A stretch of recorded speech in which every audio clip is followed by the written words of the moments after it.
तो मैं सीधा आता हूं पॉइंट पर। या तो आप वो स्टूडेंट हो जिसने पूरे साल पढ़ाई नहीं करी है और सिर्फ ट्रिक्स के बेसिस पे वो अपना एग्जाम देने जाएगा, या फिर आप वो स्टूडेंट हो जिसने पढ़ाई तो बहुत कुछ की है बट कई बार हमारे कुछ एमसीक्यूज फंस जाते हैं जहां पे शायद ट्रिक्स हमारी काम कर सकती है। तो पहली बात तो ये डरने वाली बात नहीं है। अगर आपने पढ़ाई नहीं की है कोई बात नहीं मेरे भाई, ये वीडियो आपके लिए भी बनाई गई है। अगर आपने पढ़ाई कर रखी है तब भी आपके लिए वीडियो बनाई गई है। मतलब कि आप में से हर एक बच्चा इस वीडियो को देख सकता है और इसका फायदा उठा सकता है, चाहे आप 9th में हो, 10th में हो, 11th में हो या फिर अपनी 12th क्लास में हो, क्योंकि आप में से हर एक बच्चा अपनी टर्म 1 का एग्जाम देने जाएगा और टर्म 1 एग्जाम में हमारे एमसीक्यू क्वेश्चन पूछे जाएंगे। ठीक है, तो इन सभी ट्रिक्स को जो कि आपको वीडियो में आगे बताने वाला हूं, इन ट्रिक्स को अप्लाई करके आप अपने एग्जाम में 10 से 15% मार्क्स बढ़ा सकते हो। ठीक है, और कोई क्वेश्चन अगर आपने फंस चुके हो, अगर आप किसी क्वेश्चन में फंस चुके हो तो इन ट्रिक्स को अप्लाई करके उस क्वेश्चन का आप करेक्ट आंसर तक पहुंच सकते हो। सबसे पहला पॉइंट, क्या हर एक क्वेश्चन में हमें इन ट्रिक्स को अप्लाई करना है? नहीं। ऐसा भूल के भी मत करना यार, हर एक क्वेश्चन में कभी भी ट्रिक्स को अप्लाई मत करना।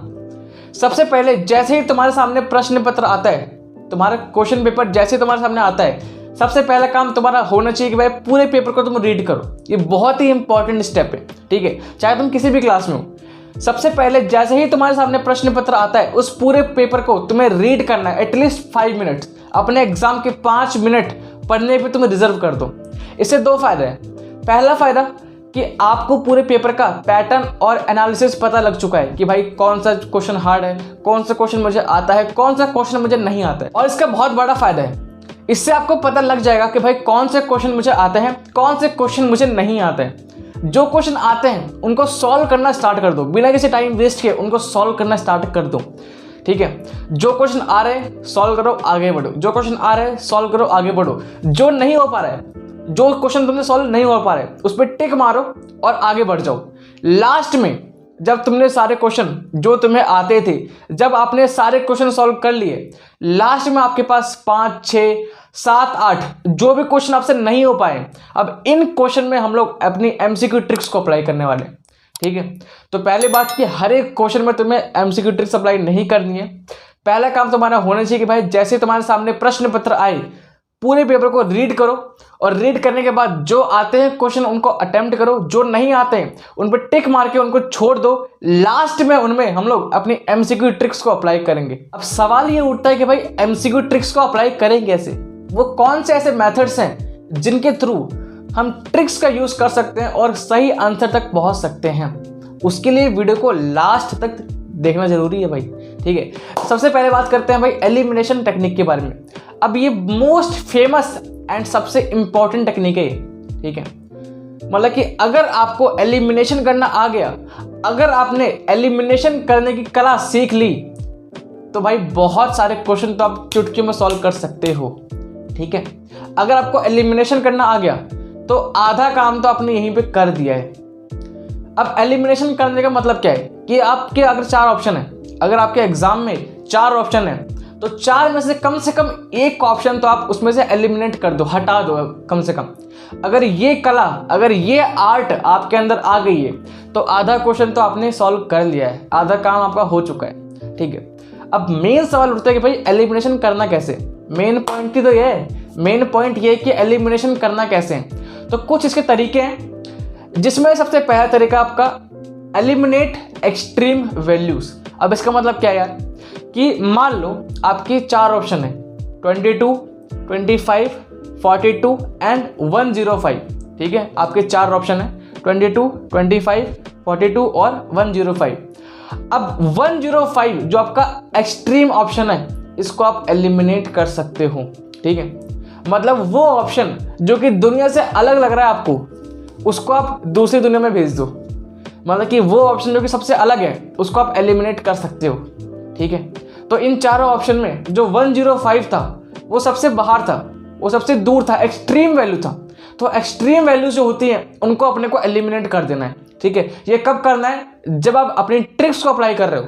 अदरवाइज अगर आता है क्वेश्चन तो भाई नॉर्मल सॉल्व करो। अगर ट्रिक्स अप्लाई कर रहे हो तो पहला मेथड क्या है कि एक्सट्रीम वैल्यूज को अपने को एलिमिनेट करना है। ठीक है, दूसरा पॉइंट, जहां कहीं भी तुम्हें सिमिलर वैल्यूज नजर आ रही हैं, मैं दोबारा रिपीट कर रहा हूं, जहां कहीं भी तुम्हें सिमिलर वैल्यूज रिपीट नजर आ रही हैं, ज्यादातर चांसेस यही देखा गया है कि उनमें से कोई एक आपका आंसर होता है। मतलब कि आपके 4 ऑप्शन में से यदि कोई 2 ऑप्शन कुछ इस प्रकार हैं 01 02 और सेकंड ऑप्शन आपका है 21 02, बेसिकली ये दोनों ऑप्शन क्या है, सिमिलर से हैं, कुछ मिलते जुलते हैं, तो ज्यादातर चांसेस यही बनता है कि इन दोनों में से ही कोई आपका एक आंसर होगा। ठीक है, तो अगर कहीं सिमिलर ऑप्शन नजर आ रहा है तो पहला पॉइंट क्या है कि भाई उनमें से कोई एक आपका आंसर हो सकता है। ठीक है, थर्ड पॉइंट और तीसरा पॉइंट एक ऐसा पॉइंट है कि अगर आपके ऑप्शन में ऑल ऑफ द अबव या फिर नन ऑफ दिस आ गया तो आपका काम बहुत ही आसान हो चुका है। आपको सिर्फ 2 सेकंड लगना है अपने आंसर को फिल करने के लिए। मैं ऐसा क्यों बोल रहा हूं भाई, रिसर्चर्स के अकॉर्डिंग, ठीक है, और सिर्फ रिसर्चर्स नहीं यार, ये मेरे प्रैक्टिकल खुद के लाइफ में मैंने इतने सारे एग्जाम दिए हैं, और अगर आप भी खुद अगर 10 से 15 सैम्पल पेपर अगर निकालते हो तो आपको खुद पता लग जाएगा कि किसी ऑप्शन में, किसी प्रश्न में अगर all of the above option आ रहा है, किसी क्वेश्चन में अगर ऑल ऑफ द अबव दिया गया है तो 95% चांसेस है कि वो आपका सही आंसर होता है। ठीक है, मैं दोबारा रिपीट कर रहा हूं, किसी क्वेश्चन में अगर all of the above option दिया गया है तो इसके सही होने के चांसेस बहुत ही ज़्यादा हैं। ठीक है, तो मतलब कि बहुत ज़्यादा चांसेस है कि आपका वो ऑप्शन सही होगा, और अगर किसी ऑप्शन में नन ऑफ दिस दिया गया है तो उसके सही होने के चांसेस बहुत ही कम होते हैं। मतलब कि बहुत ही ऐसा रेयर होगा कि कभी वो सही होता है, अदरवाइज नन ऑफ दिस कभी भी आपका आंसर नहीं होता है। ठीक है, तो अगर ऑल ऑफ दिस आता है उसको हमें टिक करना है, अगर नन ऑफ दिस आता है तो उसको हमें टिक नहीं करना है, उसको एलिमिनेट करना है। ठीक है, ये 2 बातें याद कर ली हैं। अब अगला पॉइंट कि भैया अगर एलिमिनेशन करने के बाद भी अगर हम सही आंसर तक नहीं पहुंचे तो फिर क्या करेंगे। तो यार अगर एलिमिनेशन करने के बाद भी आप सही आंसर तक नहीं पहुंचे हो तो यहाँ पे थर्ड आपका पॉइंट आता है जो कि है सब्स्टिट्यूशन मेथड। अब ये सब्स्टिट्यूशन मेथड क्या है, तो खासकर मैथमेटिक्स के एग्जाम में, मैथमेटिक्स जैसे सब्जेक्ट में कई बार कुछ क्वेश्चन आपके इक्वेशन बेस्ड होते हैं, जहां पे आपको एक इक्वेशन दिया होता है और आपको 4 ऑप्शन दिए गए होते हैं। तो मान लो कि आपको सही तरीका नहीं आता है, आपने मान लो कि आपको पता ही नहीं कि क्वेश्चन कैसे सॉल्व करते हैं, या फिर आपने क्वेश्चन आपको पता है कि सॉल्व कैसे करते हैं, आपके पास टाइम नहीं है। ठीक है, तो इस केस में आप सब्स्टिट्यूशन मेथड का यूज कर सकते हो। ये बहुत ही काम का मेथड है यार। इसमें क्या होता है कि आप जो ऑप्शंस है उनको अपनी इक्वेशन में पुट करते हो और सेटिस्फाई करते हो। मतलब कि आपके 4 ऑप्शन में से आप कोई एक वैल्यू उठाते हो, कोई एक ऑप्शन उठाते हो और उसको अपनी जो इक्वेशन है, जो मैथमेटिक्स का जो क्वेश्चन है उसमें पुट करके एक बार चेक करते हो। भाई अगर सेटिस्फाई हो गया तो मतलब कि वो आपका क्या है, सही आंसर है। अगर सेटिस्फाइड नहीं हुआ तो वो आपका आंसर सही नहीं है। ठीक है, तो ये बहुत ही काम की मेथड है। पर्सनली मैं इसको बहुत ही ज़्यादा यूज़ करता हूँ। ठीक है, खासकर मैथमेटिक्स के क्वेश्चन में, तो इसको आप यूज़ कर सकते हो। अगर एलिमिनेशन के बाद आपसे आंसर नहीं निकल पा रहा है या फिर आप सही आंसर तक नहीं पहुँच पा रहे हो तो भाई ऑप्शन को अपने क्वेश्चन में पुट करके देख लो। अगर सेटिस्फाई हो जाए तो वो ऑप्शन आपका सही आंसर होगा। अगला पॉइंट है check the dimension and the units. अब खासकर फिजिक्स जैसे सब्जेक्ट में कई बार ऐसा होता है कि आपको 4 ऑप्शन दिए गए होते हैं और उन 4 ऑप्शन में मान लो कि आपसे फोर्स पूछे, मैं आपको एग्जांपल दे रहा हूँ जस्ट। ठीक है, मान लो कि आपसे फोर्स पूछा गया है कि भाई कुछ दिया है और पूछा कि भाई फोर्स निकाल लो। अब हम लोग को पता है भाई अपनी बेसिक नॉलेज से और अपनी प्रायर जो नॉलेज हमने सीखी है कि फोर्स की जो यूनिट है वो न्यूटन होती है। मतलब कि फोर्स का आंसर आपका हमेशा न्यूटन में आता है। अब आपके ऑप्शन में अगर मान लो कि आपको 4 ऑप्शन दिए हैं, उन 4 ऑप्शन में से कोई 2 ऑप्शन ही ऐसे हैं जिनमें न्यूटन लिखा है, तो बाकी दोनों ऑप्शन जो है वो क्या है, आप उनको एलिमिनेट कर सकते हो, क्योंकि भाई फोर्स का आंसर आप जनरली आप न्यूटन में ही निकालोगे। ठीक है, तो अगर आपके ऑप्शन में किसी ऑप्शन में न्यूटन दिया गया है तो मतलब कि वो तो आपका सही आंसर होगा, और बाकी में अगर न्यूटन नहीं दिया गया है, मतलब कि बाकी आपकी जो यूनिट लिखी है अगर वो किसी और यूनिट में लिखा है तो उसको आप एलिमिनेट कर सकते हो। ठीक है, तो एक पॉइंट तो ये आपका है कि भाई always check dimension and unit. Same आपका मैथमेटिक्स में भी अप्लाई हो सकता है मान लो कि आपसे एरिया पूछा गया है, ठीक है, मान लो कि आपसे एरिया पूछा गया है। अब जो एरिया है वो हमेशा स्क्वायर यूनिट्स में आता है, ठीक है, हमेशा जो एरिया आपका वो स्क्वायर यूनिट्स में आता है। तो अगर कोई ऑप्शन ऐसा है जिसमें स्क्वायर यूनिट्स नहीं है, मतलब कि आपको वो आंसर गलत रहेगा। ये कुछ बेसिक कुछ छोटी छोटी चीज़ें हैं बट बहुत इफेक्टिव हैं। आपके एग्जाम में ये छोटी छोटी चीज़ें ही बहुत ज़्यादा वैल्यू रखती हैं। तो फाइनली अब हम बढ़ते हैं अपने उस सेगमेंट की तरफ जिसका आपको बहुत ही बेसब्री से इंतज़ार था कि भैया अगर इन सभी ट्रिक्स को अप्लाई करने के बाद भी अगर हमारा आंसर नहीं निकल रहा है या फिर हमारे दिमाग में कुछ भी पल्ले नहीं पड़ रहा है, बहुत ही कम समय है और कुछ भी दिमाग में नहीं आ रहा है, ट्रिक्स वगैरह भी काम नहीं कर रही हैं, तो कौन से ऑप्शन को टिक करके आए।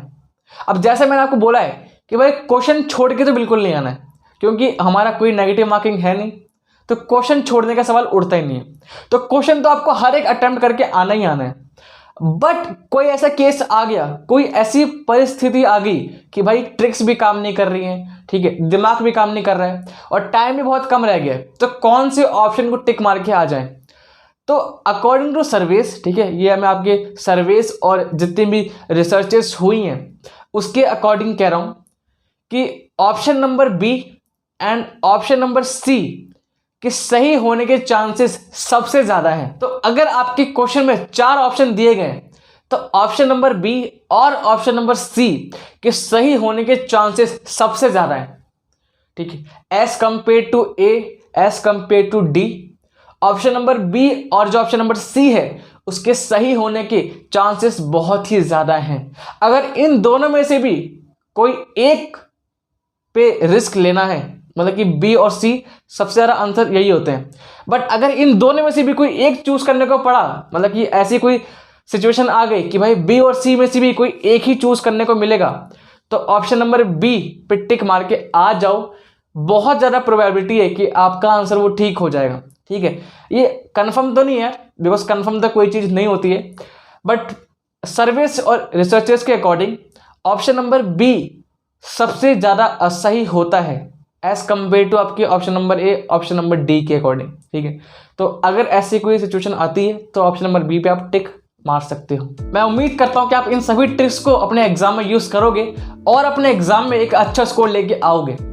अगर आपको वीडियो पसंद आई है, मेक श्योर कि आप इस वीडियो का फेवरेट ट्रिक जो आपको सबसे ज्यादा पसंद आई है वो कमेंट करो और इस वीडियो को लाइक करो। इस वीडियो को लाइक टारगेट रखते हैं 2000 लाइक्स का। फटाफट यार आप लोग लाइक करो और 2000 लाइक्स का टारगेट कंप्लीट कर दो। जैसे आप लोग 2000 लाइक्स कंप्लीट करोगे तो आपके लिए एक और स्पेशल वीडियो जल्दी ही मैं रिलीज कर दूंगा, बट वो 2000 लाइक्स के बाद रिलीज होगी, ठीक है। तो फटाफट यार 2000 लाइक्स कंप्लीट कराओ और मिलते हैं अगली वीडियो में। तब तक के लिए अपना ख्याल रखो, सेफ रहो। तब तक के लिए goodbye, see you and take care guys. जमाने से छुपा के नजाकत से अपना खेल लिखावट में बसा के स्याही कागज पे यूं सजा के कैसे तुम्हें यूं छाने लगे, अफसाने लगते और अल्फाजों में बसाने लगे। तुमसे नजरें मिलाने लगे, चाहत की बारिशों को बराबर